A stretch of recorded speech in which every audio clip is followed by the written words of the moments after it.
so far, di ba, you started yung team nyo, no? 3-3, first 6 games. 7-game winning streak kayo. Yung 3 talo nyo, okay. Batangas, okay, hindi masyado controversial. Batangas, yung first loss nyo was Jensen. Yeah, Jensen. On opening day. Yeah, that set the tone for them. 10-game winning streak. Ngayon, 11-1 sila, 12-1, something like that. Okay. And then, Quezon, Batangas. So, maaga pa lang na-test na kayo. Yeah. Diba? Naalala ko yung first 6 games mo, Nick, medyo finding your way. Yeah. Diba? Medyo roller coaster. But itong, lalo na sa streak na to, mukhang medyo nahanap mo na yung rhythm mo eh. Talk about yung difference. No? First, yun yung unang tanong ko, yung difference, 7-game winning streak and yung first 6 games. And then, sa 3 talo nyo, ano yung takeaway nyo? No? Kasi hindi nyo pa nakakalaban ng Caloocan. Yes, Hindi nyo pa nakakalaban ng San Juan. Hindi nyo pa nakakalaban ng Abra. What's the mindset going there, knowing that so far, yung 3 talo nyo, medyo yung mga contenders din. Sa South, which is their division. Tama. Yeah. Ikaw, Nick. Ako? Yeah.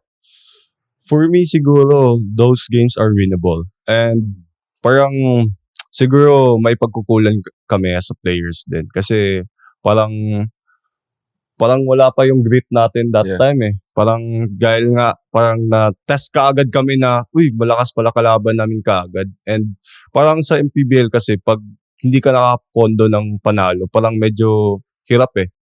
Yung mindset and mentality mo, parang, hindi naman siya relax, no? But, parang, ano lang siya sa akin eh, parang hindi talaga kami ready that time. Para sa akin. So ngayon, pwede mo sabihin, ready na kayo.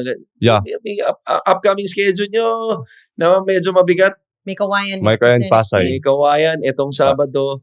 May schedule na ba sila ng mga Caloocan, Abra? Wala. naman. So far, wala. Pasay, magandang matchup yan. Nila Moon. Di ba? Magkakasama sa UAP. Carlo, sorry. Same question.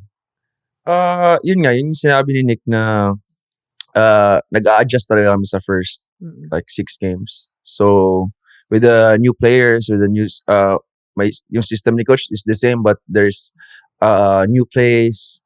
We have to also adjust kung sa gameplay ni Nick, sa gameplay ni Michael. So it boils down to really the team chemistry lang when it comes to winning ball games. Kasi parang yun nga, kailangan namin mag-gel pa eh. So that first 6 games is siguro it's a wake-up call also for the team na malalakas lahat ng tumalo sa amin. So for at least the last 2 seasons, you would really see na ang Binyan naman, pagdating ng playoffs, dun sila talaga umaarangkada. Yeah. Diba? And I noticed that last season and the season before. And Carlo, I mean, palagi ito sinasabi ng mga tao, naririnig ko yung mga fans, no, nasa tabi ako kasi ng table, tsaka yung mga fans ng Binyan, palagi nilang sinasabi, no, syempre nandiyan na si Nick ngayon, pero kapag crucial, sinasabi nila palagi, kailangan na kay Carlo na yung bola. Kailangan ng skumor ni Carlo. Tapos, pag sinasabi nila palagi na, kapag dating ng playoffs, dyan na dadating yung performance ni Carlo. Dahil ba chill ka muna sa regular season? Ngayon kasi... But you've lost a lot of weight. That is for sure. Yeah. Nakikita ko sa Instagram. Even si Nick. Yeah. Si Nick. Nung UAP, grabe conditioning medyo nila. I think, mas mabigat ka nun, Nick. Yeah. Same thing with Carlo. Ikaw, nakikita ko pati yung pagkain mo, kinakat mo, di ba? Parang, paano ka naghahanda for this season? Kasi, syempre, ang daming bata, di ba, Carlo? Parang, we have to, prove na kaya pa ng mga... For me, siguro, yung pagdating sa weight, nagpa-fast ako eh. So, and also... Hanggang ngayon? Yes, coach. Nagpa-fast ako. Even in season, ha? Yeah, interesting. Okay. Yeah. Tapos, yun nga, bawas sa carbs. So, protein lang. And our shout out to Coach Jeff with our weights, coach. SNC. Yeah. But Kumasyan yan, di ba? Huh? Kumasyan si Coach Jeff. Kumasyan si Yeah. But is it your choice out there. to lose weight? Or, kasi parang I feel like sometimes you also need to gain like muscle, like in physicality. Like, why choose to cut? Siguro, napansin ko, because of my age also, I'm getting older. So, gusto kong gumaan, yeah. Yun talaga, I really, gusto kong gumaan, but also maintain the of course, the muscle, di ba? So, yun, si Coach Jeff lahat nagbibigay naman siya ng mga yung like meal plans. Not the whole meal plan, like ano lang yung pwedeng kainin, pwedeng, di ba? Yeah. Pwedeng bawasan, mga ganun. Pasensya na kayo kay Joe, ini-scout niya na kayo. Hindi, tsaka si Carlo naman, kahit nung medyo mas mabigat siya, tsaka ngayon, iisa naman yung bilis niya. Oo. Di ba? Talagang speed ang isa sa... Pero wala na masyadong speed.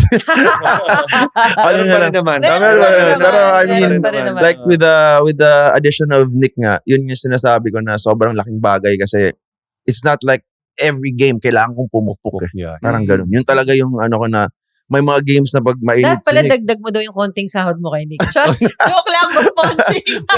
Nabanggit natin kanina, di ba? Isa sa mga, nabanggit ko na yung Batangas eh. Shout out, okay, kay sa kanilang teammate, JJ Pido, di ba? Pati yung peacemaker natin, Kuya Rudy, Oo. Distrito. Okay, gusto ko lang i-shout out. Okay, pero can you tell me something? Ito medyo pwedeng irrelevant question to. I've always been fascinated. You're always very relevant, Coach. No. With the relationship, okay, ni Pido tsaka ni Coach Boyet. Kasi, hindi, I don't know if it's me, no? Kasi para silang Aso't pusa, Oo, no? oo. Na, Love you and know, hate. yes, it's a love and hate relationship. Like, Oo. there are, we could give out clips, no? So many. Na, Kita kasi it's like they're BFFs. Oo, Na, oo. pero yung next, ikala mo, 10 taon ng divorce. Oo. So, ano ba ang relationship nilang dalawa? Minsan naman nagyayakapan. Yeah. Diba? Ang gulo Na nila. very unique na sa totoo lang medyo sa kanila ko lang nakikita kumpara sa mga ibang players. Yung pwede nyo lang sabihin I don't want to get you guys in trouble. First of all, silang dalawa kasi Coach, parehong ano yun eh. Ilonggo. Okay. Ah, malambing. Malambing. Okay, so may ganong connection na. Okay. Ayun na yung... Yun na yun. yun na yun. Yun na yun. Okay, dapat gets na natin Yun na yan. yun. Okay, sige. Because you said kanina, Coach, you wanted to talk about Boss Monching, no?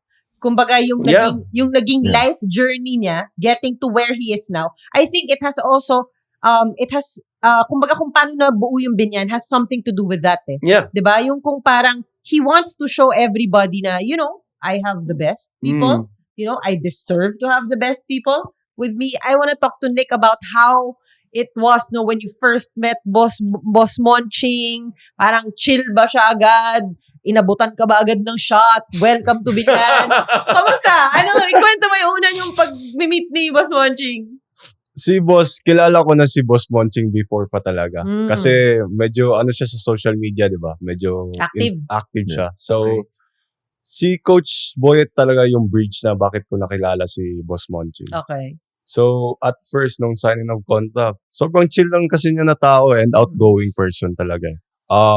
Hindi ka naman niya pipilitin or whatsoever. But, as far as I remember, parang pumunta yung buong team that time on my signing contract.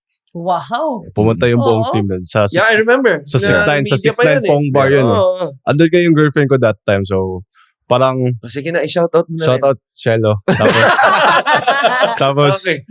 Tapos nung signing of contract, parang sobrang chill lang yan. Welcome to Binyan. Ganun na siya eh. Tapos parang ako, ganito pala si boss. Okay. Pero na-remind na ako ng mga kuya ko na ganito yan, ganyan si boss, ganyan. Sobrang bait na tao niyan. Sobrang humble na tao. Yeah. Because we're talking about Boss Monching and Binyan, let's talk about the short stint of sila Malupiton, di ba? Sila Boss Atan. Ang saya ng mga panahon. Hindi rin controversial yun. Kumusta ba yung mga panahon eh? Saya nun eh, di ba? Nung pre-season talagang crazy games. So, kumusta si Malupiton tsaka si Boss Pero Atan? last, yung finals pa lang, nag-appear na yan si Malupiton, naalala mo. Kaya nga hindi controversial eh. Okay, go. Nung sinabi sa inyo ni Boss Monching na, maglalaro sila for a while. Which I think is good for the league. It's good. Lalo na pre-season. Yeah, it's pre-season. Kasi si Boss Monching yun nga yung gusto niya, di ba? Gusto niya talaga rin masaya lang eh. Oo, tama. Gusto niya laging chill. Chill, masaya, very, tara, punta tayo dito, ganyan. So, bigla na lang, nagsabi sa group na maglalaro nga daw si Malupito. Nagulat na lang. Nagulat kami.